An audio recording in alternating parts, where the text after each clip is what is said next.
Counting down in 3, 2, 1.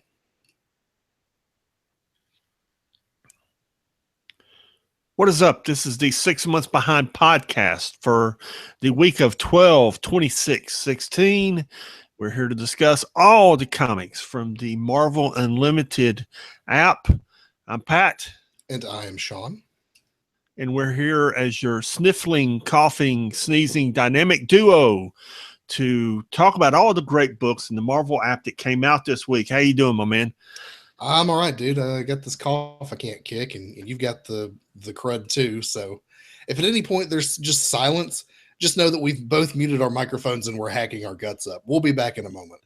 Yes, because we're trying to take turns muting our microphones, and we're going to try and take turns sniffling. But, if it doesn't work out, hey, it's late December, early January, and we just, both got hit with it at the same time. But on the bright side, while we were sick, we got to lay around and read great comic books that we get for $9.99 a month on the Marvel app. So there you go. And there were great comics this week. Well, there were some good comics this week, and there were some comics this week. So yeah, there you go. Some good ones, some bad ones, some very good ones. We had plenty of Civil War stuff.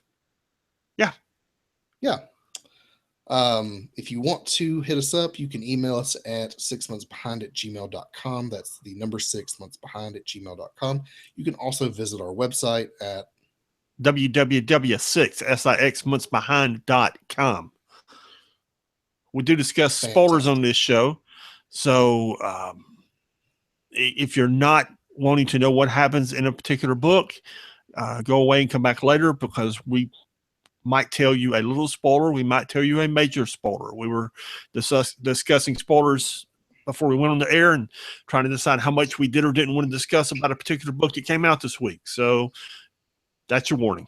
Yeah, if you haven't caught up yet, just pause, go read it, come back. We'll be here. Yes.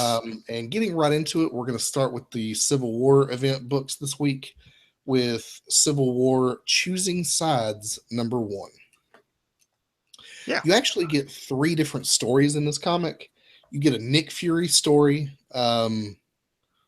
which I'm a little confused. So this is Nick Fury from the Ultimate Universe. Is that correct? No. Okay. This is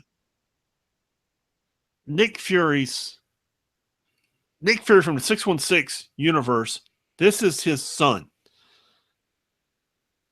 Okay. But from a relationship he had with an African-American woman, this is his son. And who also happens to wear an eye patch and be a SHIELD agent. Yes. And when we get to the Sam Wilson book, you'll realize how relatively new he is to this sort of thing. And I was wondering, and this is one of the things I was going to ask you and comment on, is the elder Nick Fury just gone? And this is going to be our Nick Fury now? I believe so. Didn't they kill him at the end of Original Sin?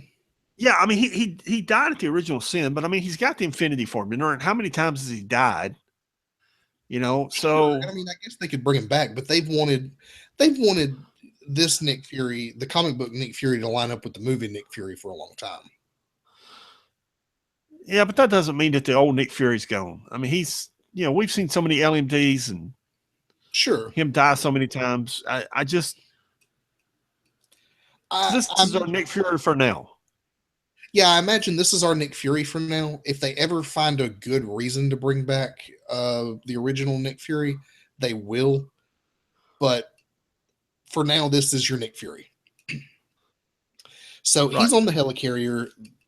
Maria Hill's briefing him on a mission he's about to go on to take out some Hydra agents. He gets on this drop ship with his SHIELD crew, and suddenly realizes they're the Hydra agents, and they start to try to take him out. Of course, that doesn't go well for them because it's Nick Fury. And it turns out they're not Hydra agents at all. They start chanting, "SHIELD must live, Fury must die." So these are some anti-Fury SHIELD agents. You're not told anything explicit in the story. In fact, this is the first time we've seen these folks, but you get the idea that there's a contingent within SHIELD, a rebellious contingent, that doesn't like Nick Fury of any origin. Nick Fury's son, Nick Fury from an alternate universe. Nick Fury is an LMD. They just don't like Nick Fury, and they want to kill him for the sake of Shield. But weren't they acting like they were brainwashed? A little bit. Okay. So he takes these guys out, and now he's, the ship crashes, so everyone's going to assume that Nick Fury is dead, and what I imagine is Nick Fury is now going to go on some sort of solo mission to figure out who these guys are and root them out. Yes. Because that's when Nick Fury's at his best, is when he's on his own doing espionage work. Yes. Much like the Nick Fury versus Shield book that we discussed last week. Right. Yeah. So that's your first story. The second story you get is about Night Thrasher. If you don't remember who Night Thrasher is, if you've been reading Contest of Champions, he's in that book. He's the dude with the skateboard. He was the total lame-o in the 90s, but now they've made him super awesome. I was wondering your take on that. Do you think he's super awesome? Yes, he's really cool.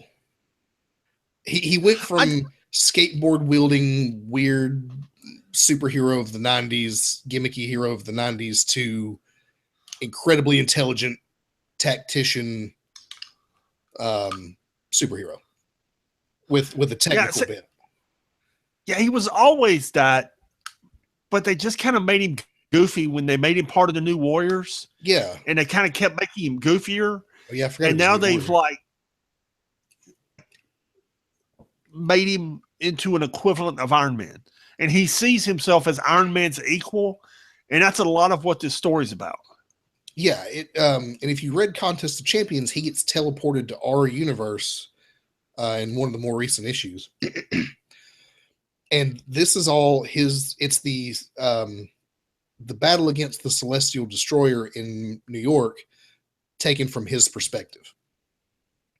And he does bump heads with Iron Man a good bit, because Iron Man, of course, being Tony Stark, sees him as a C-list hero who's just here to help. Whereas Night Thrasher knows, look, if you put you and me in a room together, it'd be a real contest to see who's smarter. Right. He sees him as a C-list Iron Man. Right. But Tony Stark sees him as a C-list Iron Man. But we know, and Night Thrasher knows, that there's, the gap between them is much more narrow than Tony Stark would have anyone believe. I mean, part of that's just Tony Stark's hubris. He's Tony Stark. He's arrogant. So, yes, this whole time we're getting this inner monologue of Night Thrasher, and he's talking about, heroes and their place in the world and what they do. And eventually, during all this, he saves this little girl. And at the end of the story, he goes back to her, and the medics are working on her, and she's about to flatline when he takes some of his tech, kits out this defibrillator kit, they shock her, and it brings her back. And he has this discussion with her about, what are you even doing in New York?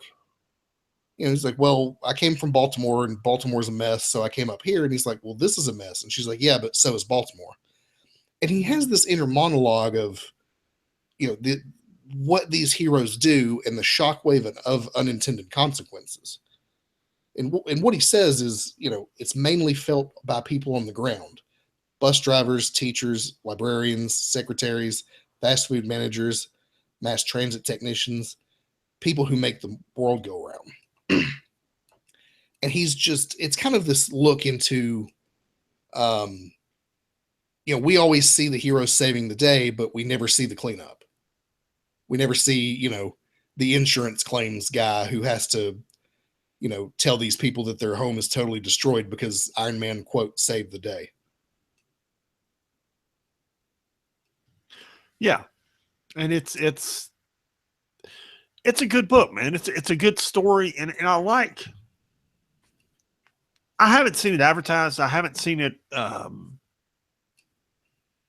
I haven't looked far enough ahead in the previews to see. I'm hoping they're building up to either Thrasher playing a major part in the team or him getting his own solo book again, because I really like what they're doing with the character here.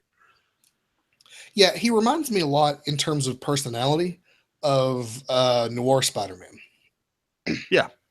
He has a certain perspective that it's very grounded, that you don't get a Yes. lot with these huge egos of, these A-list Avengers superheroes. Right. Yeah, so it was a really good story, and I'm glad to see Night Thrasher back in action. Your third story is about Damage Control. Damage Control is they're like a team of cleanup crew people who do work cleaning up after catastrophic events. This story sucks. Don't read it, and we're going to move on now. It's not quite that bad. And Damage Control is actually an interesting group because they're the people who rebuild New York quickly every time it gets destroyed. If you ever wonder how New York gets rebuilt quickly, Damage Control is actually interesting. This story sucks. So yeah. Damage Control is okay. This story is just really, really bad. Yeah, it's a story about their personal finances and accounting, and that's just not a good story. Even that part wasn't bad. It's when the construction equipment comes alive and they wind up. Yeah, never mind. Yeah. If that sounds like it's super lame, that's because it is. Yeah. Okay, on to the next one.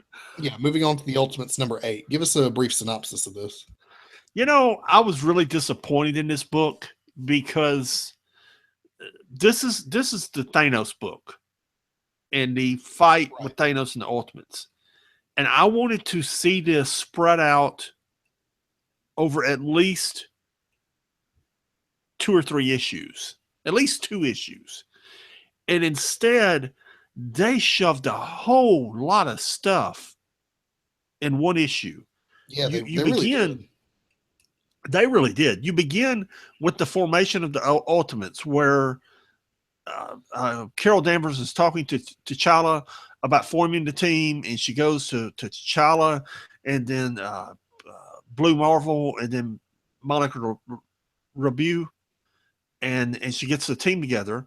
Then you go to a secret meeting of the United Nations Security Council, and they don't like the team being formed, so they want to keep track of them. And all that takes up like 5 or 6 pages. So, that's the front end of the book, is basically the origin of the Ultimates. Okay, that's cool. Then we go to the Inhuman Ulysses having a vision of Thanos. Okay, that's a page.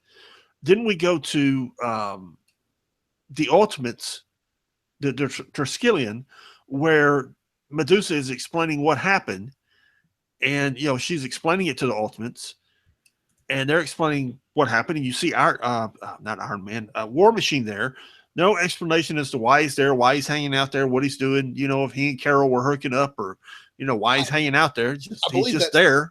Isn't it? Is that, he and Carol are a thing, and he was probably just there spending time with Carol. You assume. But again, I wanted to spread it over 2 or 3 issues so we could know that.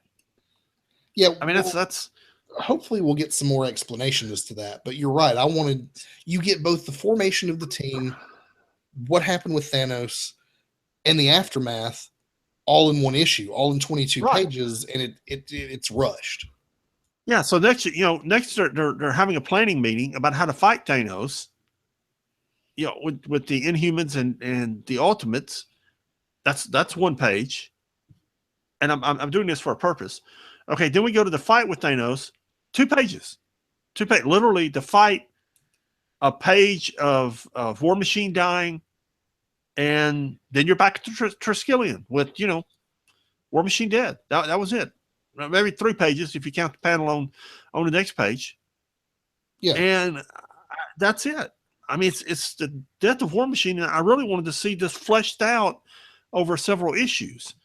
And, you keep going, and Carol Danvers is recapping everything that happened to Maria Hill. Some of the team is blaming themselves, and they're all encouraging themselves and wishing it didn't happen. And then Iron Man shows up, and it all goes bad. And then we're back to the UN Security Council, and they're happy that it's all went bad, and it gives them an opportunity to keep their eye on the Ultimates, and Thanos is very happy to be in prison for some reason. Well, he's on Earth, and he's in the Triskelion. Yeah. Right. Which is very close to where the pieces of the Cosmic Cube are being kept, which is what he's after. Right. So yeah. So in his mind, he's succeeded. Yes. I mean, he's gotten closer to the Cosmic Cube, and he got to kill an Avenger. That's, yeah, it's a pretty good day for Thanos. And if it sounds like a lot is shoved into this book, they just shoved a lot in this book. And I know the Carol Danvers and the Ultimates play a huge part in Civil War War II, to be exact. I understand that. I know that's coming. And apparently a lot of the future issues are going to deal with a lot of that. But dude, it's the death of a Marvel hero that's been around for 30 plus years. And he gets 3 pages here. Yeah, they really could have done a better job of fleshing this out a little bit. I mean, spin it off into its own limited series, give it its own, make it a double-sized issue and spin it off. Well, spend a single issue on just what happened with Thanos and why, exactly what happened. Right. Ulysses has the vision. Carol decides to act on it. They come up with a plan. They go to wherever Thanos is. They execute the plan. It goes terribly. Rhodey dies. Let's see that. And I've seen not just a page and a half of it. Right. I've put up all the stuff that's coming for January, and I've looked at what's coming to Unlimited in February, and I don't think there's going to be an issue about it. No, probably not. I mean, not a single issue for that. Now, it may be, I haven't read specifically about what's coming in every issue, so there may be something coming, but if there is, I haven't seen it. And I was just disappointed. I think the character of Jim Rhodes / War Machine deserves more than he's getting here. Yeah, I agree with you. In fact, as I was reading it, I was going, holy crap, how much are they going to shove into this book? Yeah. Yeah. And it was a lot. It was a lot. It was too much. It really was. Yeah. And I was disappointed in it. Yeah, I mean, and I thought it was real strange to show the origin of the team and then show what happened here. Like that, we kind of already know how the team came together. Yeah, and it's not a bad book. No. It's not a bad book if you're not trying to shoehorn the death of a major character into it. Yeah. But you shoved the death of a major character in the Marvel universe into 3 pages, and then it doesn't fit. It doesn't work. Yeah, and the pacing was weird, and yeah, and I understand the bit with the Security Council, the U.S. Security Council, that I understand. Also the bit at the end where, they show what happens after the Thanos mission. We saw that in Civil War #1. We've seen that before. So you're just rehashing stuff we already know. So if you take out the formation of the team and the bit we've already seen at the end, you've got plenty of room to continue telling this Thanos story, but I don't know. It's one of those things where I wanted to see more about it, and we're clearly not going to get more about it. So whatever. Yeah, I was. Yeah. One thing I did notice in that very first page, Carol Danvers is talking to T'Challa, wanting to bring him on board for the Ultimates. And she explains the premise of the team to him. Superpowered people anticipating problems and, finding a fix for the problem before it becomes a problem. And I find it odd that Black Panther would agree to be on the Ultimates because he condemned the Illuminati for the exact same thing. Well, he was hesitant, and I think that's why. Yeah, it's just that, she promises him oversight, and he just goes, oh, okay, sounds good, man. I'm like, I feel like he would put up more of a fight than this. Probably right. Yeah. I'm not disagreeing with you. I had a problem with it too. Yeah, I mean, it felt a little out of character for T'Challa. Yeah, because he's still kicking himself. If you read a solo book, he's Yeah, still kicking himself over the ultimate fiasco. right. I mean, Not the Illuminati fiasco, excuse me. yeah, I knew what you meant. Yeah, I mean, without having been part of the Illuminati, you could argue that Wakanda would not have been decimated like it was. Sure. So anyway, yeah, not the best issue of the Ultimates. Right. We also have Captain America Sam Wilson number 10. Now, the initial part of this book introduces the AmeriCops, who are these robotic police task force introduced by politicians to patrol the streets. And of course, they immediately start beating up, average citizens. And Sam Wilson has a problem with that. But the meat of this book, they'll come back to the AmeriCops later. Excuse me. They're just introducing them for now. The meat of this book is the funeral for James Rhodes. And you get Sam Wilson, Misty Knight, T'Challa, Luke Cage, Aurora, Storm, Nick Fury, Dr. Voodoo, and who's the other one? I flipped past the page. She's one of the newer Avengers that I can never remember. Nick Fury? No, the lady. Monica Rambeau? Yeah. I think it's Rambeau. Rambeau. Yeah, she's that's Cajun. They're all meeting for Jim Rhodes' funeral, and they're all just kind of talking and getting to know each other, and it's the major black superheroes of the Marvel universe here, and they're discussing about who's going to speak at the funeral, and they're all looking at Sam Wilson like, dude, you're kidding, right? It's you. You're going to speak at the funeral.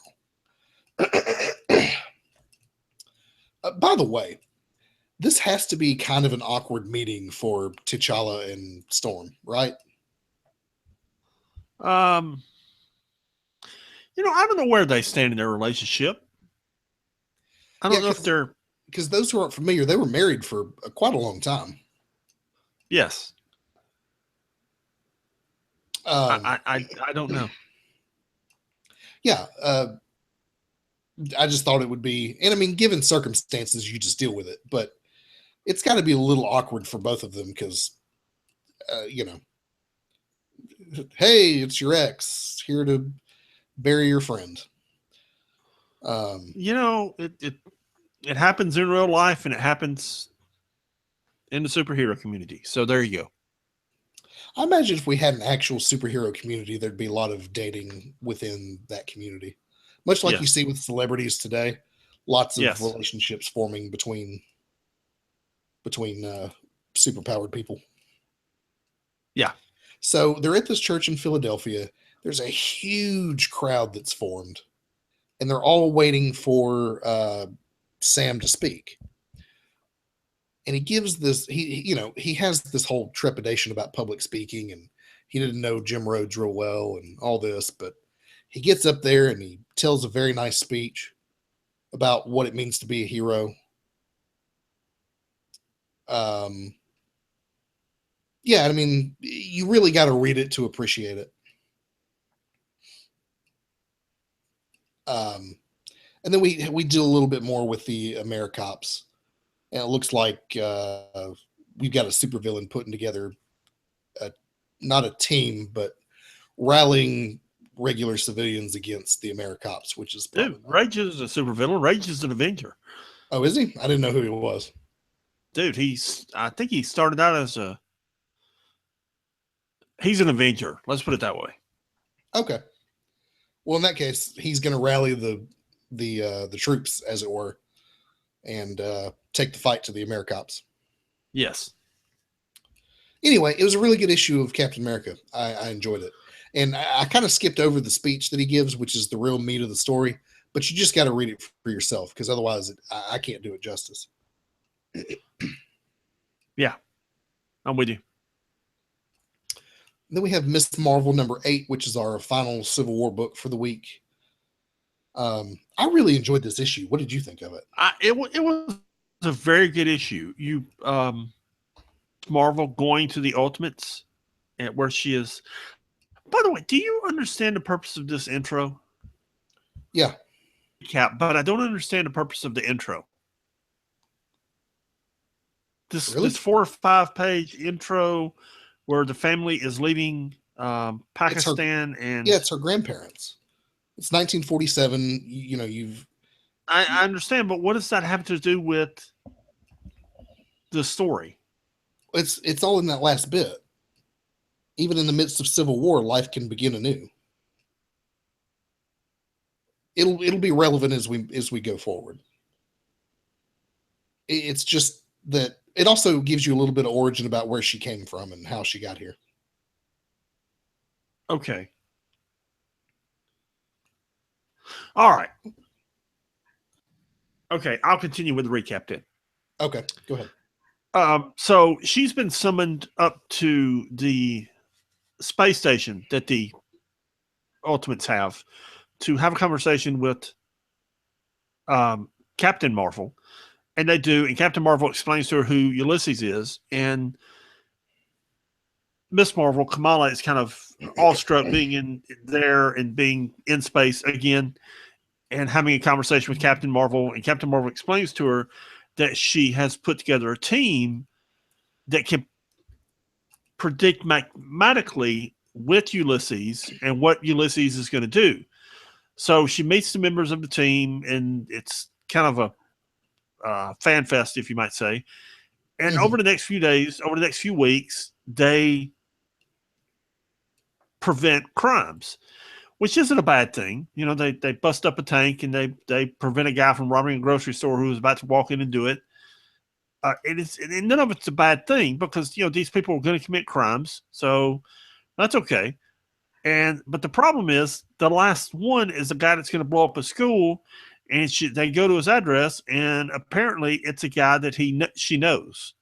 And she begins, during this whole process, she begins to have doubts about it, because these people haven't actually committed crimes, yet they're still stopping them. Right. I mean, at one point, her sister, I believe it's her sister, comes in, and they're sitting at the kitchen table or whatever. And she says, you know, don't get sucked into this. When you start prosecuting people and taking actions against people for things they might do, you have to redefine what crime is. Right. It's profiling. Yeah, it is profiling. And Kamala says that herself. But this whole book deals with exactly what this whole Civil War event is about. Right. How far do you go to prevent something? Correct. I mean, you know, you want to stop a guy from robbing a grocery store before he does it. I don't think anybody has any problem with that. But when you start anticipating huge events, or like what happens with Kamala, when someone's going to blow up a school and it turns out to be a friend of hers, it gets a lot more complicated real fast. And yes, so it goes back to that trial in Civil War #0, where Jennifer Walters is defending, who was it, the Beetle? No, it was, I forget who. And they're prosecuting him for simply thinking about committing the crime, not doing the crime, but simply thinking about it. Right, and it has to do with the nature of freedom. Yeah. And I think you and I would both agree that prosecuting someone for their thoughts is a blatant violation of personal freedom. Yeah, if they prosecuted you for your thoughts, you'd be in jail for mass murder a long time ago. No, I wouldn't. I don't know. There was the Best Buy last week. Well, that's true. There was the Best Buy last week. Anyway, overall, I really enjoyed this particular issue, and I've enjoyed the series overall. Yeah. Yeah, it's been a good series. And of the teenage books, this is one that's actually grown on me, and I do enjoy. I really do enjoy the book. You're not a huge fan of these teenage Avengers stories. No, I'm not. But it's this one in particular is growing on me. So yeah, I like it. Cool. So there you go. That's all of our Civil War books for the week. We had one Spider-Man book. That's Web Warriors number 8. Now, I can barely keep up with what's going on in this book, so I hope you can understand it and recap it. Yes, and we will address that particular point later on. Okay. So previously in Web Warriors, you've had William Braddock, who is a Spider-Man from another Earth. Excuse me. Along with Mayday Parker, who is a Spider-Woman from another Earth. They're stranded on Earth 803, which is like steampunk New York. And that's because one of the strands of the Web of Life and Destiny has gone missing. Now, you have Karn, who's the one who weaves the web and is the caretaker of that web. The web is decaying, and they're trying to figure out what exactly is causing it. And he's working with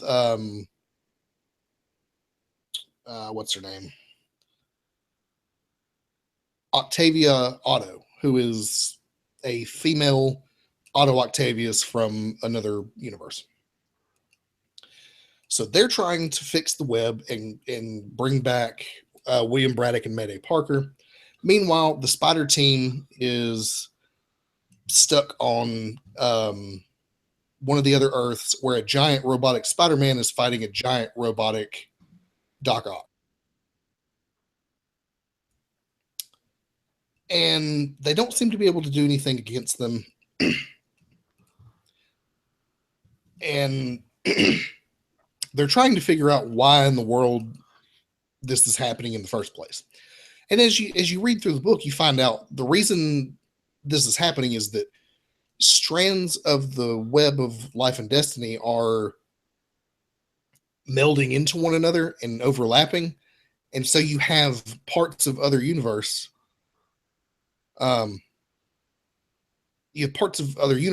merging into others, and it's all starting to unravel. So eventually, Octavia, Otto, and Karn are able to figure out a way to essentially bring back the strand that is Earth 803, which is where William Braddock and Mayday Parker are stranded. They're able to reconnect communications with them, and they figure out a way to fix the web. Unfortunately, the team that's out there right now, which is Spider-Gwen and another Spider-Woman, Spider-Man Noir, Spider-Ham, they all get kind of jumbled around and stuck in different parts of the multiverse, which is where you leave off. Oh, also, all those Electros that they dealt with a couple issues ago, have all been released now. Oops. So yeah, if none of that makes any sense, we'll discuss that here shortly when we get to the classic read. I thought which of the Spider Women was trying to feed him? Oh, Mayday Parker. She's trying to feed all the Electros. Yeah, she makes like 800 sandwiches or something. Her trying to feed them and Spider-Ham were high points of this issue. Yeah, it was. Somehow Spider-Ham has grown on me. Yeah, he's definitely the comedy relief of the book. I never thought I would enjoy Spider-Ham, but he's growing on me. Yeah, I mean, there's so much going on in this Web Warriors book that you need a little comedy to break it up. This is one of those books I need to sit down and read in trade paperback form. I need to sit down and read issues 1 through 6 or 1 through 12, and I could keep up with it. But because I'm only reading it every month, I have trouble. Remember I what have happened trouble. and who's who. And, Yes, keeping up with the characters and what universe everybody's in, and what's going on everywhere. And because we're reading so many books, I just have trouble following what's happening here. yeah, it all kind of gets jumbled in your head. Yeah, and there's so many Spider books that, yeah, man, I'm having trouble with it. Yeah, that's okay. We didn't have any X-Men books this week. So we're going to move on to our Avengers stuff with Uncanny Avengers number 10. Go ahead and give us a rundown. This was actually a very good book. I really enjoyed this book. And what happens, this book opens with, I think, Rogue and Hank Pym in the subway fighting some of, as Hank Pym puts it, Mrs. Deadpool's monsters. And they defeat him. And then Janet Pym flies in just to kind of hang out with Hank for a few minutes. And they defeat Janet helps them defeat the monsters. And then they just go somewhere and talk for a few minutes. And they just hang out and talk. And, she makes a few jokes. Talks about old times and about, Talks about old times, maybe going on a date. And there's that thing spying on them. They're in page, I forget what it is, page page 9. And then she flies off to see Steve Rogers. And turns out Janet's pretty freaked out because during that conversation, she was making references to things like a beach that they went to one time on their honeymoon. She made a Ghostbusters joke, and Hank didn't get any of it. He didn't understand it, which means there's no part of Hank Pym left there. It's simply Ultron pretending to be Hank Pym. Right. If you remember the last issue of this, the whole issue dealt with Hank Pym is returned wearing an Ultron suit. Yes. Except in reality, it's Ultron wearing a Hank Pym mask. Yes. It's just Ultron. There's no Hank Pym left. And Janet wants him put down right then. No part of it. Matter of fact, she's got a living will from Hank that says he doesn't want to live like that. And she wants him dead. Period. He does not want to be resuscitated, and she wants him dead. Yeah, I mean, she tells Steve Rogers to call them all up, call up all the troops. We got to deal with this now. Yeah. Then you get a pretty funny interaction with the Human Torch, Cable, and Deadpool, which is a Half-Life 3 joke. Yeah, I thought that was funny because Johnny looks at. How long have you been waiting for Half-Life 3? Yeah, Johnny and Cable just out of curiosity. Do what now?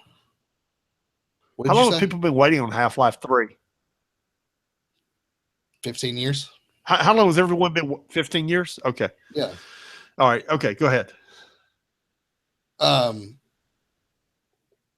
what Johnny says to Cable is, no, I'm probably not supposed to know, but is there a date in the future? And Deadpool, walking by, says that Half-Life 3 drops. Excuse me. I thought we were talking about something important. Yeah. Yeah. Which, for those who don't know, Half-Life 1 and 2 are very popular video games, and Half-Life 3 is never coming out. So, yeah. Yeah. Continue with your synopsis. So anyway, so then Cable decides to question Pym a little bit, and he kind of pokes the bear a little bit in his own way, and when he starts poking in his own way, not only does Pym not receive it well, but he actually turns into Ultron. Yeah, he starts becoming Ultron. Yeah, he gives up any pretense of being Hank Pym and becomes Ultron. And I won't tell you how the book ends, but it's really good. It's really good. And yeah, it was a good issue. It was a very good issue. Yeah, I like the idea of Hank Pym being back, him being Ultron. Anytime the Avengers are fighting Ultron, they're at their best. Yes. Yeah, good issue. Great. Great. Very good issue. Yeah. Really excited to see where this goes. Yep. Moving on to Mighty Thor number 8. How did you feel about this book? This was a good book. It was almost a filler issue. Yeah, because it's obviously laid a lot of seeds for future issues. Yeah, which is fine, but it also developed a story that we're going to see. So it's a filler issue, but it was a good filler issue, and I don't have anything wrong. We talk about filler issues a lot because sometimes you're in the that last Avengers issue we were talking about. They're in the middle of a story arc. You've got characters talking, characters interacting. You've got fight scenes there toward the end. So, you're right in the middle of a story arc, and there's a lot happening. This is not in the middle of a story arc. You concluded a story arc last issue. You don't really begin a new story arc. You're kind of in between, and that's what, for lack of a better term, everyone calls a filler issue. But this is a good filler issue. Because you've got S.H.I.E.L.D. interrogating Jane Foster. Yeah, I mean, you've got her. You've got A and B stories. You've got her. Right. You've got several stories I'm going here. Go ahead and recap it. Yeah. You've got 2 stories. You've got Jane Foster going, it's a Tuesday. She hates Tuesdays because that means it's time for her chemo treatment. And so on her way to her chemo treatment, she gets detained by S.H.I.E.L.D. agents who want to question her about the identity of Thor. Now, they're onto something, but everyone else thinks that they're just being lunatics. So they start interrogating her about Thor, and she just starts laughing because they're starting to threaten her. And she's like, look, I'm dying of cancer. What could you possibly do to me? Which is about the time Agent Solomon shows up and breaks her out and says, hey, sorry about all this. Let me take you home or whatever. Now, who is this Agent Solomon chick? Because apparently her and Thor had a thing. I assumed you were current on it. When Asgard was in Bronxton, Oklahoma, she was S.H.I.E.L.D.'s liaison between Asgard and the United States, and she and Thor had a thing. Oh, okay. All right. I mean, she was basically Thor's sidekick for that whole story arc. Okay. Yeah, I wasn't reading Thor at that time. Plus, that's been that's been several years ago. It was a few years ago, but it's a good story arc, man. You should go back and read it. Yeah. So the second story we have going on here is a meeting in Switzerland at the Universal Bank. They're meeting inside the big vault in this private bank in Switzerland. Around this table is Tiberius Stone. You have Sebastian Shaw, Darren Cross, Shingen Harada, who's the Silver Samurai, Furdox, who's part of the Shi'ar, Wilhelmina Kensington. I actually don't know who she is, but apparently she's another villain also, as well as Wilson Fisk and Dario Agger, who's the CEO of Roxxon. You've got all of these supervillains who also are CEOs or owners of large tech companies. And they're having a meeting about what Roxxon has been up to. Because as we've seen from previous issues, they're doing mining in the outer realms. Well, apparently they have a deal to share the wealth and knowledge with each other. And if they don't share the wealth, at least share the knowledge of what each other's doing. And he isn't doing so. Right. So they've called a meeting because, that's not okay. Things go kind of wrong, and it doesn't end well. I mean, they all kind of start coming to blows. which is when Silver Samurai Jr. yeah, Silver Samurai Jr. puts the suit on and is basically going to kill him right then and there, and that's when Midas shows up. Actually, first he I don't kills really one know of who his that is either. pipelines. First he kills one of his pipelines. Then he crashes all the tech in his global headquarters. Then he attacks his personal cloud. Then he attacks him physically. Yeah, I mean, he says, "Hey, this is a hostile takeover. If you're not going to comply, then we're going to cut you out, and we're going to cut you out hard." Yeah. Yeah, so that all goes down. Shield's on the case of it because we see Agent Solomon show up there just a few minutes after it all happens.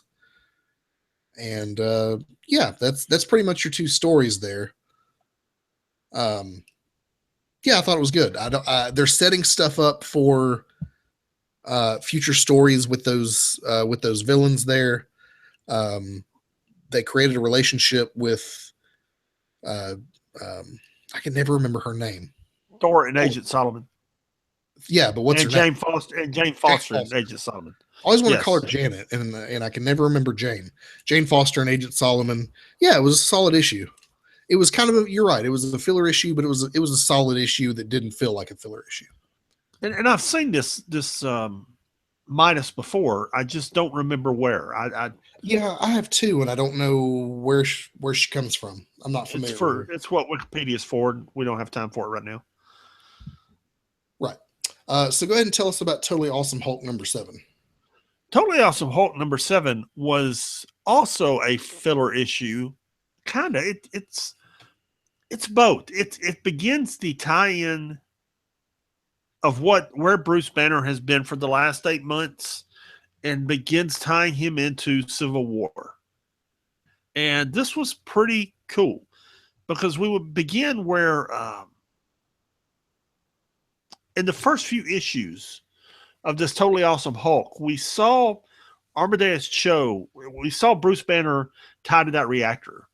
And Tony Stark, I forget who else, and Amadeus Cho were all there trying to rescue him, the Hulk, from that reactor. And Amadeus Cho finally shows up and draws all the gamma radiation out of Bruce Banner. So Bruce Banner at the beginning of this issue wakes up. He knows he's been the Hulk again and doesn't, is afraid, it's the same thing it's always been. And he's afraid he's going to become the Hulk again, goes into a bar, gets beat up, and Amadeus Cho shows up as the Hulk and saves him. And Bruce is convinced he's going to Hulk out. So they go back to the original base in Utah that the Hulk's always had, and they run some tests, and Amadeus Cho explains to him what happened and shows him that Bruce doesn't have the radiation, then Amadeus does. And Bruce doesn't quite believe him. So he tries to turn himself into the Hulk. Yeah, I mean, first he meditates. He's been cured before. He's had his Hulk powers taken away from him before. It always comes back, so he's hesitant. Right. So first he wrecks a car, then he gets in a fight with a bear, then he gets in a hospital and leaves. Finally, he goes into Las Vegas. And if you're familiar with the Hulk has totaled Las Vegas many times. Yeah.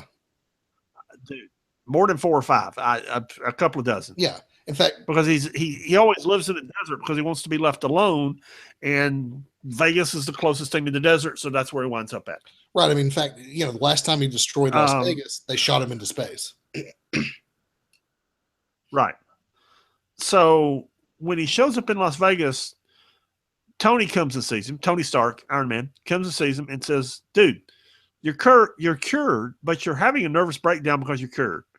And you can't get over the personal demons of everything that you did before you were cured." And they have a conversation that doesn't go real well. And then the book ends. Yeah, and you get the idea that, the Hulk may be gone from Bruce Banner, but that anger is still there. That anger was always Bruce Banner. Yeah. Yeah. And at the end of Secret Wars #2, you find him working in the lab on gamma radiation, and yeah, Secret he's still Wars? working on it. Civil War, sorry. Civil War, Secret War, dude. I get my wars confused.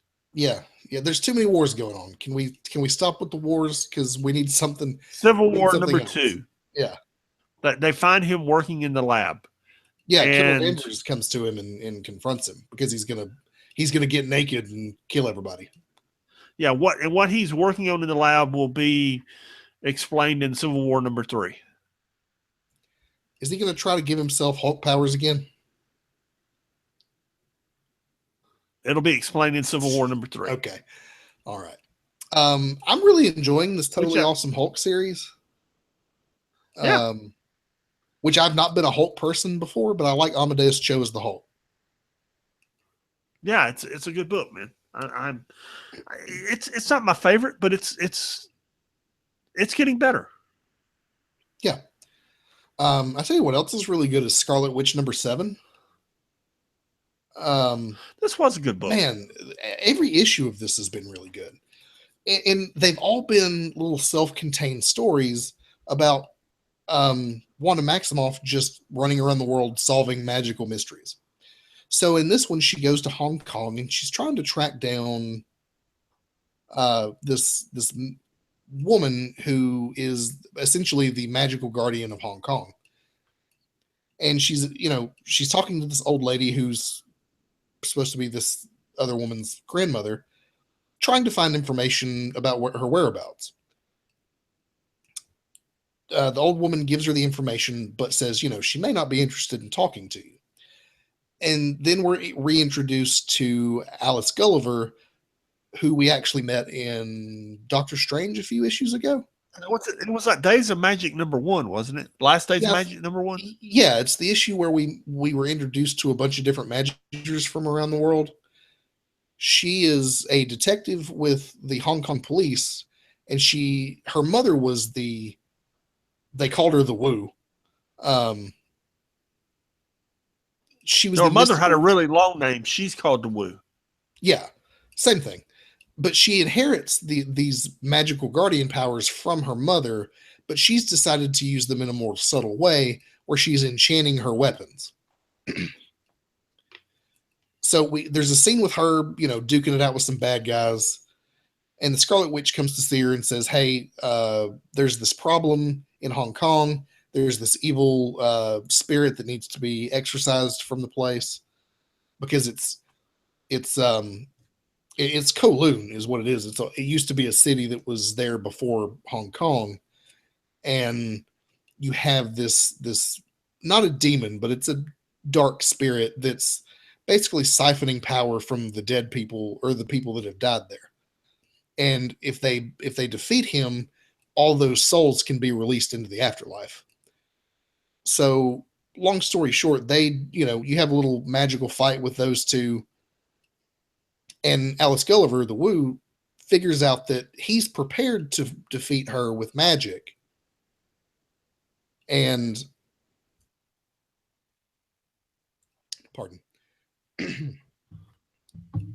And that but he's not prepared. He's not prepared for the bullets. Right. And he's not prepared for the magic bullets. No, it wasn't a magic bullet. It's not a magic. No, it wasn't. That's the whole thing is he's prepared to fight her magic, and she thinks she can't beat him with magic. So she uses just a plain old bullet, which is the thing he wasn't anticipating. Oh, you're right. I read it wrong. Yeah. Did you not pick up on that? I didn't. No, I'm looking at it now. Yeah. That was the whole thing is, she used her cunning and detective work in that way to her detective skills to figure out that he was anticipating all of the magic in the world, but never would have anticipated just a solid bullet, which is what she did. She puts a single bullet through his chest, and now he's dead, and we get a happy ending. And I think Wanda went on a date with her at the end.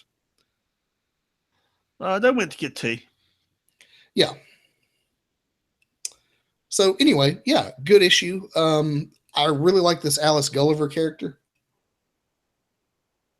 she's interesting, and I'd like to see more about her. I'd like to see a solo book with her, to be honest. Yeah, she's a good character. You could do a solid, like, soft, super powered thing with her that's mostly a detective book and a mystery book, but has some magic elements. And it could be a book that you don't have to have the Avengers running around in all the time. Right. Yeah. Anyway, solid issue. This whole series has been just off the charts, crazy good, and you should read it. Yes. Moving on to Power Man and Iron Fist number 5. Go ahead. No. What? Yes. I'm sorry. Yes, I got way ahead. I'm sorry. Go ahead and tell us about it. Ignore me. No, ignore me. Hang on. Well, I had something else queued up. Oh, what'd you have queued up? Drax number 8, but I'm getting the Power Man and Iron Fist number 5 because that's good too. I mean, I can give you a brief synopsis of it. Power Man and Iron Fist get in a fight with Mr. T in a park. The story gets talked about on the radio. All the different players in the fight call in and give their version of the story, and that's about it. Well, that's what's funny. Well, you're soft selling it. That's what's funny is everybody has their perspective. And first you have the perspective of the kid who filmed it and put it on YouTube. And he calls the radio show and talks about it. Then the villain, who is Manslaughter Martdale, I think, calls in and talks about it. Marsdale. And then the hot dog vendor calls in. He gives his opinion of it and talks about it. And then Danny and Luke Cage finally just show up at the radio station and talk about it. And then, of course, which is pretty funny, by the way, because Danny has bought a fantastic car online and turned it into the Power Fist, I think. Yeah, he's calling it the Power Fist. No, he hasn't bought it online. He built it from schematics he found online. Except he forgot to put seatbelts in it. So the joke is whether or not Luke Cage can fly. Well, he didn't put seatbelts in it. So when he got to doing flips and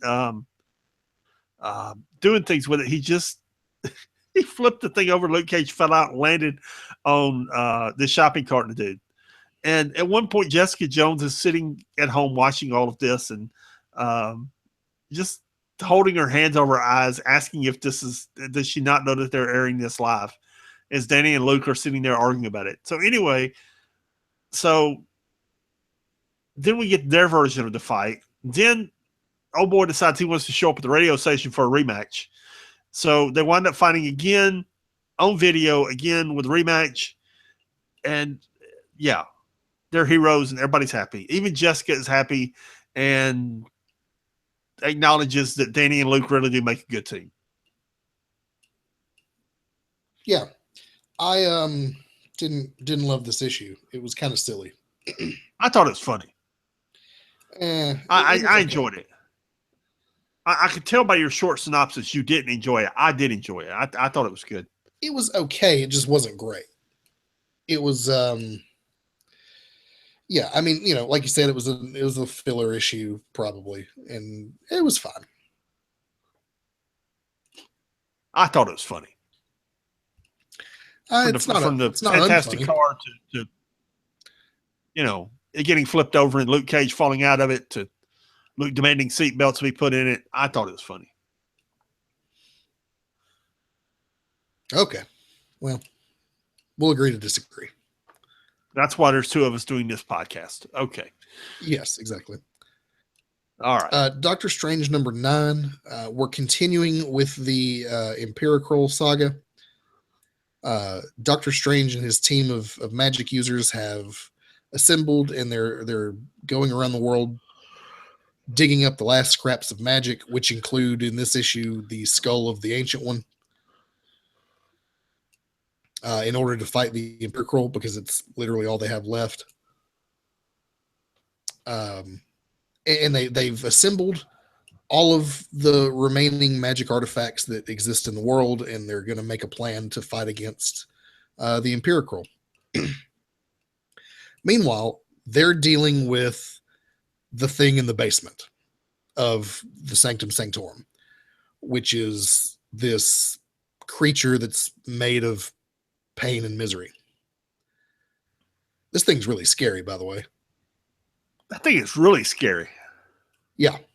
And I think what's about to happen is it's going to be the only thing that can defeat the Empiricral.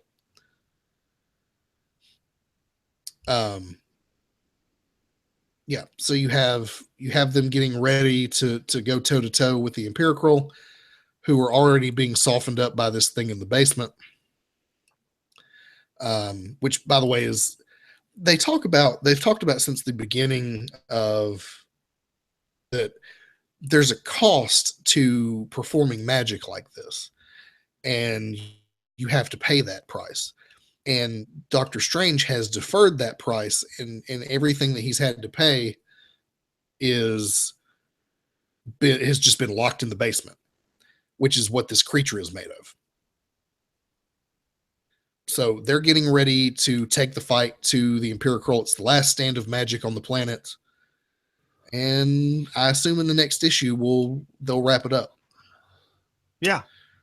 Fantastic art by Chris Bachalo. Jason Aaron's writing it. Yeah, it's good. It's the continuation of the story that we've been dealing with since like issue 3 or whatever. Yeah. I enjoyed it. It was good. It was very good. Yeah, it's been a good series all the way through. And I feel like it'll be even better if you sit down and read it all at once. I feel like this is one. There are so many stories that really need to be read as a group. Just sit down and read them through, rather than reading an issue a month. Right. Right. Now, that was when I was a kid, and I wasn't reading 60 issues a month. I would read. I would get 2 or 3 comics a week tops. So I would get a comic book, read it, and then go back and read the 4 or 5 issues that came before it and read that whole storyline again.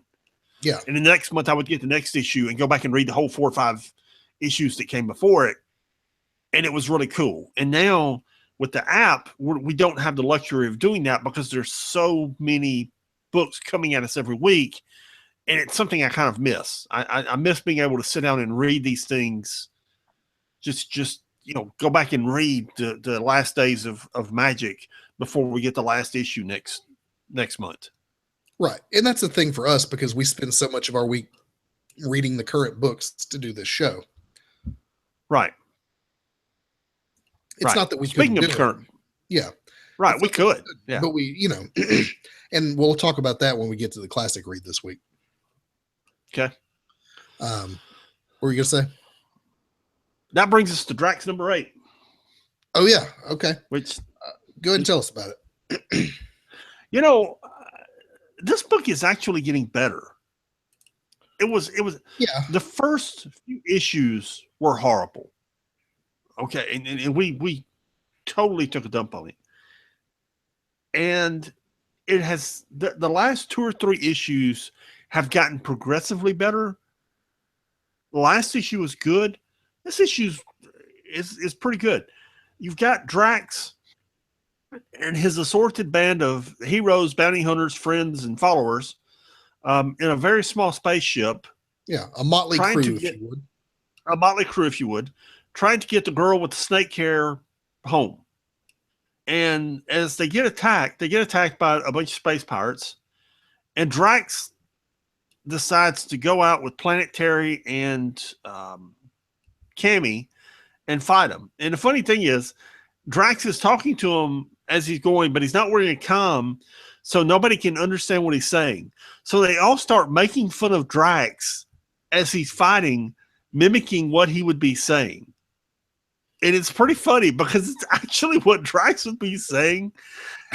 And he's like fighting them all, and they're mimicking what he would be saying, and it really is kind of like what he would be saying. Yeah, it was a funny little scene. It was a funny little scene.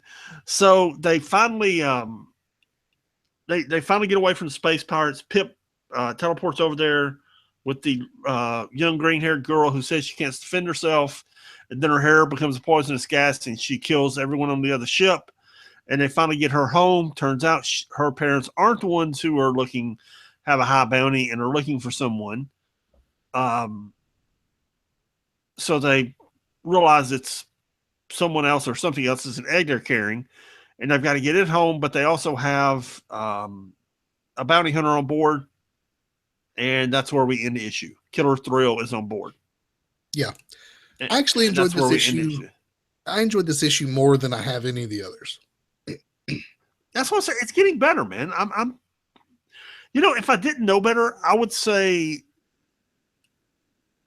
CM Punk's writing and storytelling is improving as he goes. Yeah, that's probably true. Yeah, that's what I think. Yeah. Yeah, it was not half bad. I like Killer Thrill. I like the little bait and switch you had with the fact that the bounty is for the egg, not the kid. The scene where they're making fun of Drax is funny. Yeah, it was all right. Yeah, I thought so, man. I thought it was entertaining. I did enjoy it. Yeah, I went into it thinking I was gonna, kind of dreading reading it, and I was pleasantly surprised by the end. I will tell you something else I enjoyed, which was, I think, you're not going to say Rocket Raccoon and Groot, are you? I am going to say Rocket Raccoon and Groot. You enjoyed it? Really? Yes, really. Okay. Well, you tell us what you enjoyed about it so much, and I'll sit here and listen. Begins on a bar in nowhere, and we've discussed before what nowhere is. And Rocket, of course, thinks he's the greatest at everything. He's not bad, but he begins challenging to Groot at different things. First, it's pool, then it's darts, then it's ping pong, and a video game, poker, some form of, I don't know what it looks like, Scrabble or Monopoly or something. Finally, they wind up playing beer pong until Raccoon passes out, and Groot beats him at all of them. And the way it's just told is just funny, because the thing is, Rocket's getting more and more angry, and Groot's determined not to let him win. And it's just funny. I just found it funny. And finally, they decide, after everyone thinks Rocket's dead because he's laid there so long, and he's laid there a very long time, and Groot's passed out, and Rocket's passed out because they've been drinking during this whole thing. They decide they're going to settle it in racing ships, and so they get in the ships and start racing. And this guy contacts Rocket and says, "Look, you owe me a debt. You got to come pay it, and you got to come help me fight this war." So they finish racing to the planet. Groot says, "Oh, by the way, I beat you here," in I am Groot fashion, and Rocket says he didn't. So they're still arguing about that.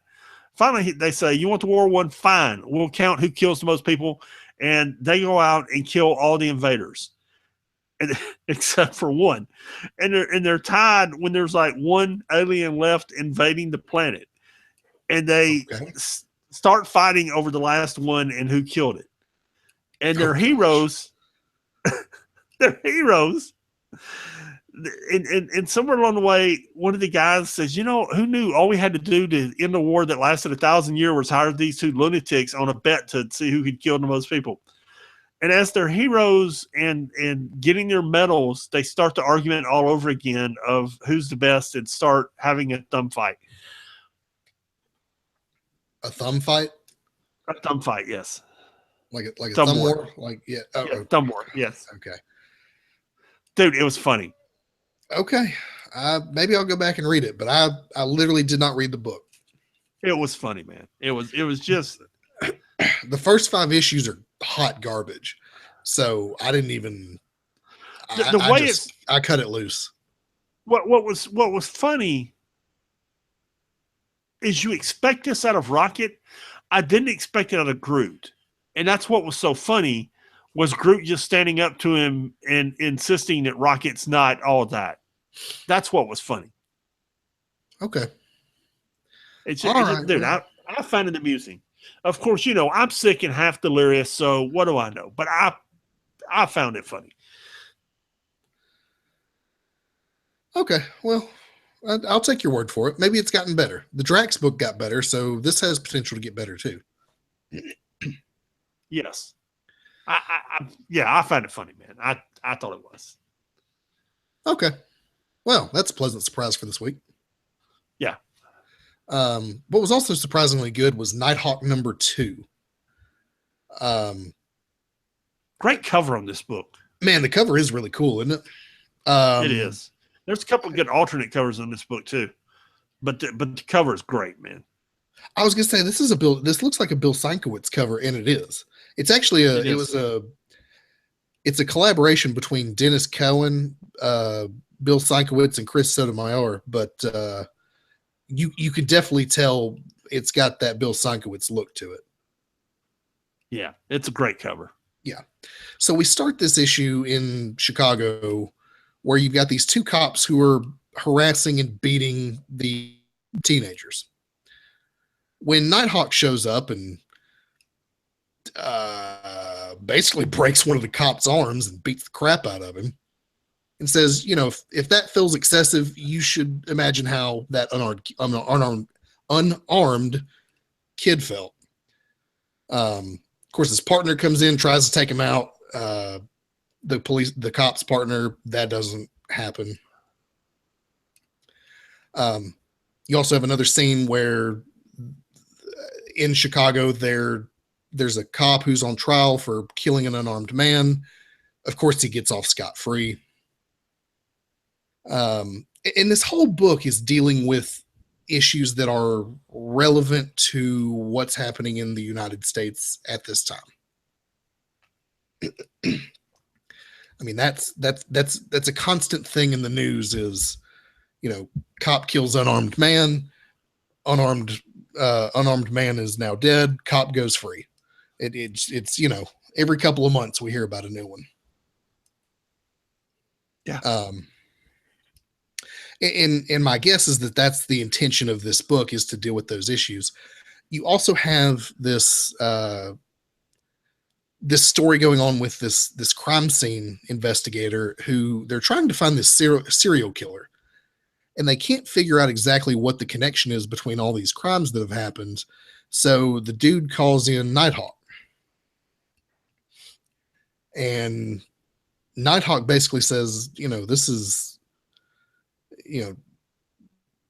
the cops are not doing their job, and that's why you've got this guy.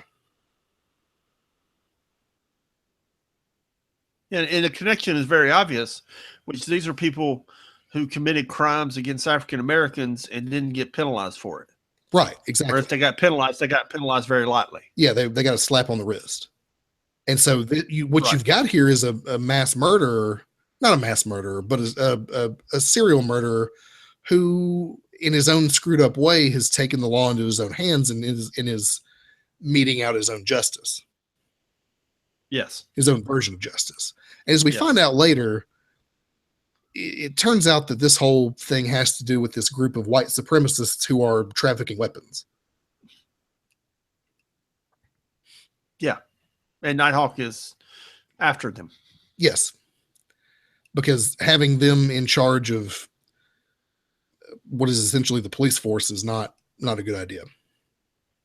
But there's an interesting scene here where he's discussing with his associate, and she tries to tell him that, yes, there's a mass murderer out there, but if he's not careful, this is what he becomes. Yeah. And he takes great offense at it. And she says, yeah, you say that, but you didn't have a problem blowing up a warehouse full of rednecks and killing them all. Right. And, if it weren't for some of your moral quandaries, this, you're not far from this. The line is thin. Yeah. Yeah, I really like this book, man. I like it when comic books take on these relevant current event stories when they deal with these issues. This one is clearly, dealing with issues of African Americans, and particularly in Chicago, the violence that's going on there. My favorite comic book stories are when they delve into these issues, because I think through fictional storytelling, through looking at these issues through a different lens that is not part of your own bias, but you can look at it through fiction. And this is what Star Trek does when Star Trek is really good. You can look at the issue at heart and maybe see it differently. Right. Yeah, it was really good. It was very good. Also thoroughly enjoyed Carnage #9. Our monthly horror story. Yeah, our monthly horror story. Yeah. They're still in the Indian Ocean looking for they're still looking for Carnage. Carnage is looking for this altar so that he can summon the power of this old god and empower himself. There's some questioning of motivations by this group of people who they've allied with in order to take down Carnage. Exactly what is it they want out of this. And, the general consensus is, who cares? It helps us get Carnage. But I don't know. I feel like that's going to come back and bite them later. May I interject here? This book has gone a few issues without a high body count. They correct that in this issue. Yeah, they sure do. They find the ship that Carnage chartered to this spot in the middle of the ocean. And what you have is they go on board. It looks like a ghost ship. There's no lights on it. There's no running lights. There's no crew on board they can see anyway. So they start exploring the ship, and they realize they keep coming across bodies that are desecrated, for a lack of a better word, by Carnage. And as they go further and further into the belly of the ship, it gets worse and worse and worse. You just have these mutilated bodies hanging all over the place. What you later find out too late is that they're not dead. They've just been transformed into monsters by Carnage, and then they attack the whole crew. And there's more death and dying. Yeah, lots of death and dying. So meanwhile, that's all happening. Captures the main woman who's pursuing Carnage at this time and has got her tied up, and he's ready to perform this ritual that he needs to perform to empower himself. And that's where we end off. Yeah. Yeah. If you like horror stories, this is a good book for you. The art's really good. High body count, lots of death and dying. I'm enjoying it for the mythical background that it has into this kind of occultish type thing going on with it. That's the thing I'm here for. But yeah, it's all right. If you like this sort of thing, it's pretty good.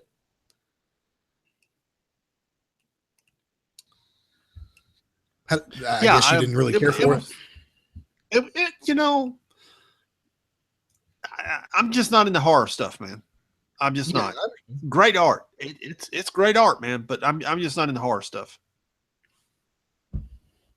Yeah, it is what it is. I mean, at its heart, it's a horror story. Yeah. What was not a horror story was Moon Girl and Devil Dinosaur #8. If you remember from the last issue, Lunella has emerged from her cocoon as in human cocoon, seemingly unchanged, except at the very end of that issue, all of a sudden her brain and the Devil Dinosaur's brain swap bodies. So now she's stuck in a dinosaur body, and the dinosaur brain is in her body. And she begins running a rampage all around her 4th grade class in this issue. And that's basically what happens in this issue is they keep swapping brains back and forth. She'll recover after a little while. and go back to being normal, and then it'll happen again, and just chaos ensues. And that's pretty much what happens. That's about all I really got to say about the book. And she doesn't know how she's going to get out of it, and there you go. Yeah, that's pretty much all I got to say about that. Yep, wasn't bad. You know, I'll keep reading it. Yeah. Tell me about Deadpool versus Gambit #1. That's something I don't want to continue reading, but I will give you a very brief synopsis. Deadpool and Gambit are standing in line for coffee when they realize each other's there. And they draw down on each other. Then they realize, well, when was the last time we got together? Telling a story when they impersonated Spider-Man and Daredevil and pulled off a jewelry heist and got back to where they were supposed to be. And there was a third guy there by the name of Raul. There you go, Raul. So Deadpool and Gambit robbed this guy by the name of Raul, and then they double cross each other. Turns out Raul was the one double crossing him, so it was really a triple cross. And Raul made off with all the diamonds. I don't know how many millions of dollars of diamonds it was, but Raul made off with diamonds. That they realize they've been conned by Raul. They're mad at each other. They're there getting coffee. They decide they're going to get happily over it. And who should show up but Raul, who has another plan, promises to give them all those diamonds back and more if they'll just help him with another job. There you go. Okay, that sounded boring. You know,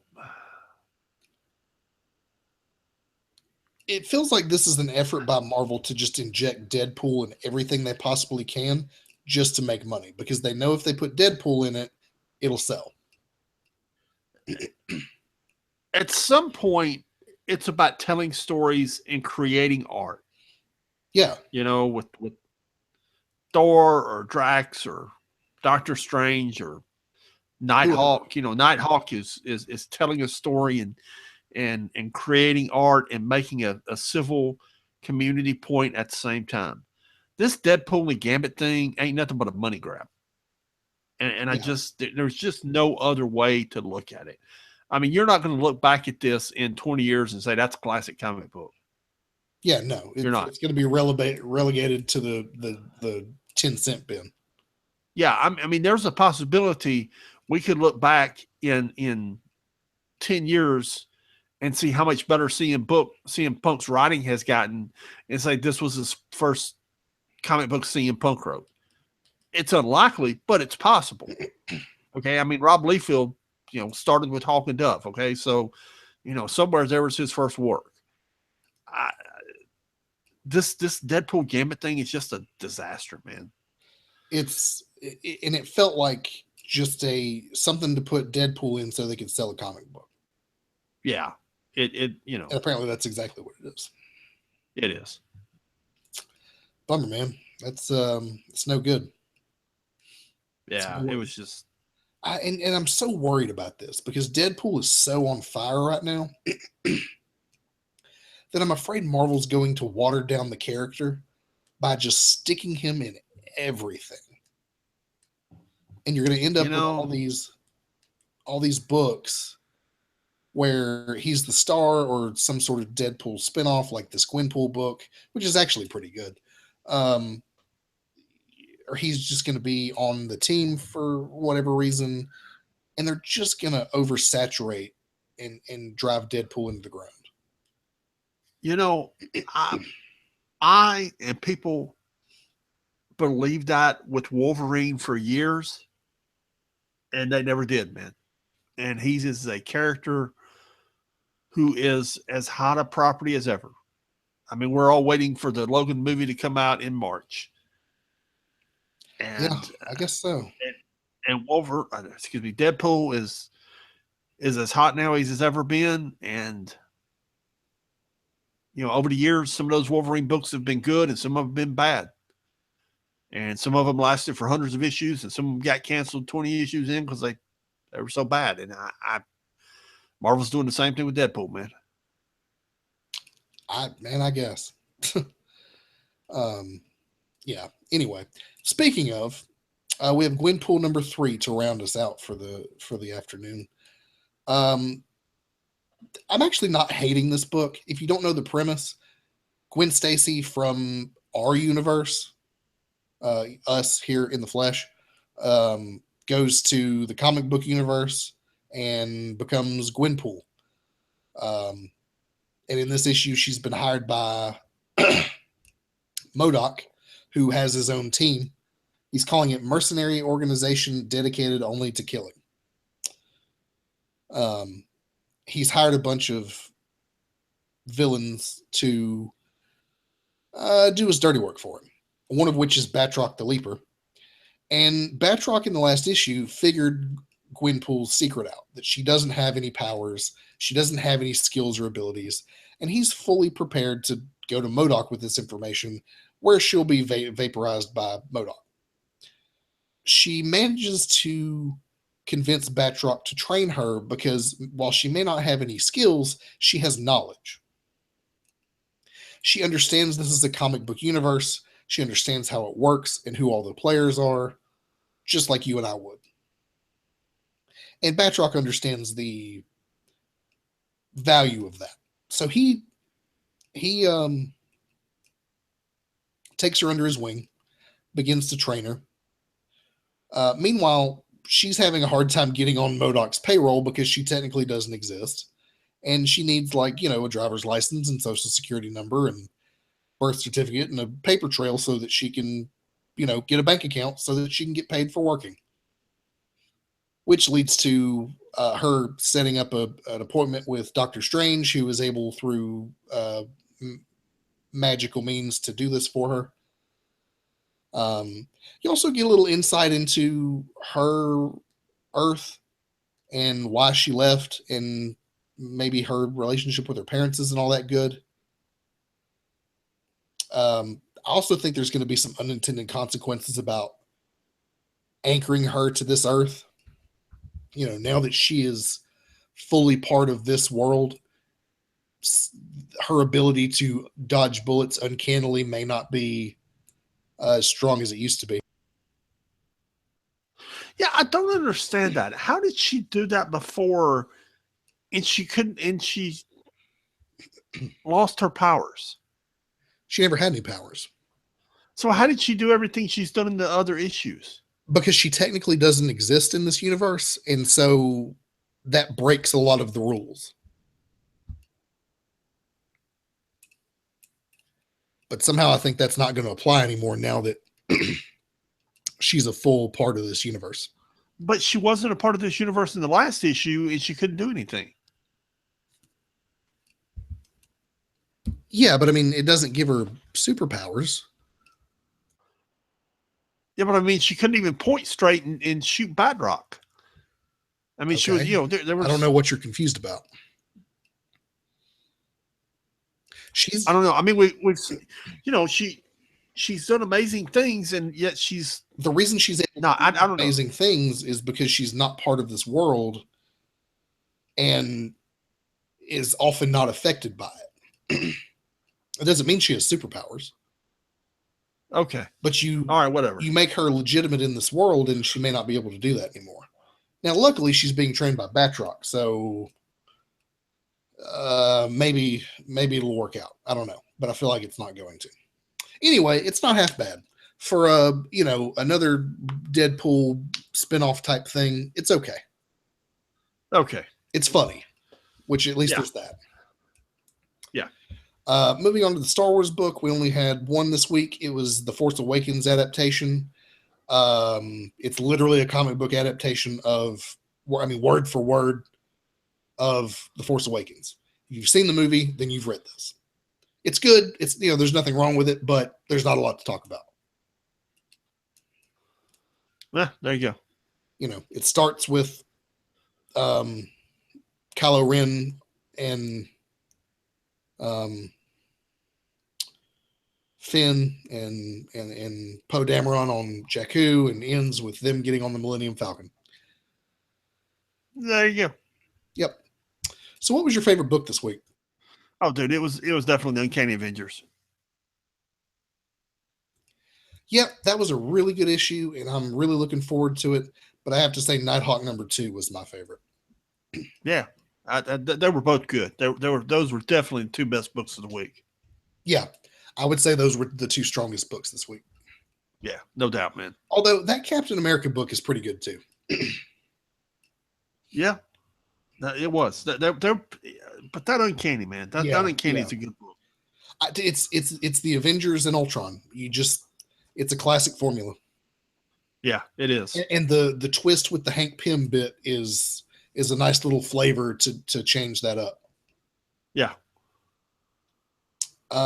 We had the dump this week. You had some Spider-Man 2099 books from the mid 90s, some New Mutant stuff from the mid 90s, all of which are worth checking out if you care to. Also, Mort the Dead Teenager. Hooray. Yes. That New Mutant stuff, they finally have the whole Cable origin. Well, not really origin. The where Cable enters the New Mutants and takes over the team, which is like 87 through 100, and then it relaunches with X-Force #1. They've finally got that whole run there in X-Force, or excuse me, New Mutants, which I feel has been a glaring weakness for a while now. Yeah, I agree with you because that's really some of the best of that New Mutant stuff. Yeah, it was Rob Liefeld's work at Marvel. It's been a weakness for a long time, and yeah, it's finally there. Yeah, good deal, good stuff. A lot of that '90s New Mutant stuff and going into that X-Force stuff is some solid work. Yeah. Your classic read this week. You were confused about the Web Warriors. Well, I can tell you how not to be confused about it. I'm going to recommend everyone read Spider-Verse, the Spider-Verse event, because that sets up this whole, like, the Web Warriors are a spin out from that whole event. So if you just go to browse comic events and you search for Spider-Verse, it'll come right up and it's got all the issues. I think it starts with Superior Spider-Man 33 or something like that. And I'd suggest reading all of Superior Spider-Man if you haven't anyway. But the premise is that after Silk was released by captivity from Spider-Man, the Inheritors started what is called the Great Hunt. These Inheritors are they're a group of multi-dimensional people who don't like the spider people and want to kill them all. So they start killing all the spider people from the multiverse. While that's going on, Spider-Man figures out what's happening. He puts together a spider army and finds a way to defeat them. That's essentially the premise there. But you've got not a lot of first appearances. You do have the first appearance of Spider-Woman is in this series. They reintroduce Noir Spider-Man. You get to meet all the characters that are in this Web Warriors team and how they get together and why they exist in the first place. And it really explains who all these players are in the Web Warriors, what their mission really is, and why they're doing what they do. That's cool. So if you're reading Web Warriors and enjoying it, but you're confused about who all these characters are and all that, go read the Spider-Verse event, and it'll clear a lot of that up for you. Well, there you go. What were we going to say? I'm sorry. Nothing. That sounds like he would cue it up. And yeah, and it's not terribly long either. Yeah, it's not terribly long. It's 34 issues. That's not, I mean, look, Civil War is what, 125? Yeah, there you go. Okay. Yeah, I mean, it's an event. It's not a short read by any means, but you know, you can knock it out over the course of a week. Yeah, okay. Anyway, that's your classic read for this week.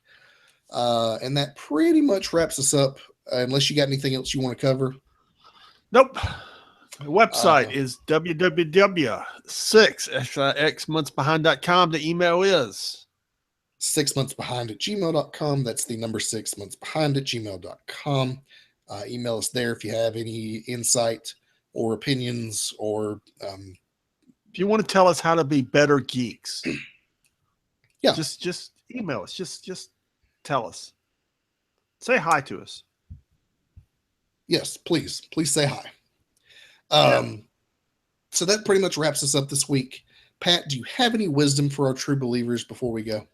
As the new year is upon us, Ben Franklin once said, and Ben Franklin was a man of many vices, be at war with your vices, at peace with your neighbors, and let every new year find you a better man. Fantastic. We'll see you all next week. Peace.